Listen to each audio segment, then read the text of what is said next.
திரைப்பட அறிமுக விழாக்களில் கலந்து கொள்வதில்லை என்ற குற்றச்சாட்டுக்கு நடிகர் யோகி பாபு பதிலளித்துள்ளார். நடிகர் கிச்சா சுதீப்பின் மார்க் படக்குழுவினர் சென்னையில் செய்தியாளர்களை சந்தித்தனர். அப்போது நடிகர் யோகி பாபுவிடம் புதிய படங்களின் அறிமுக விழாக்களில் கலந்து கொள்வதில்லை என்ற விமர்சனம் முன்வைக்கப்படுவது குறித்து கேள்வி எழுப்பப்பட்டது.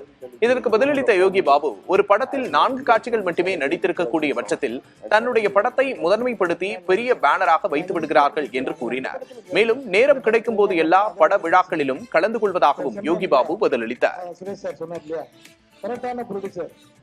அந்த படத்துல 2 நாள் நடிச்சவன் நான் அந்த லிஸ்ட் எடுத்து கொடுத்துறேன். நீங்க அந்த படத்துல கேளுங்க, இந்த படத்துல என்ன பண்ணணுமோ அதை பத்தி பேசுங்க. இப்ப சொன்னார் இல்லையா, சுரேஷ் சார் சொன்னார் இல்லையா, கரெக்டான ப்ரொடியூசர், தரமான ப்ரொடியூசர். நான் சத்யஜோதியில் தியாகராஜர் கம்பெனில நான் ஆரம்ப காலத்துல அவங்ககிட்ட வாய்ப்பு கேட்டு அவங்க ஆபீஸ்ல என்ன இன்னும் அவங்க ஃபேமிலியில ஒருத்தரை தான் பண்ணிட்டு இருக்கேன். அவருக்கு என்ன டைம் கேட்குறோம் அந்த டைம் வந்துடும். அந்த ப்ரொடியூசருக்கு எல்லாருமே நாங்கள் சப்போர்ட் தான் பண்றோம்.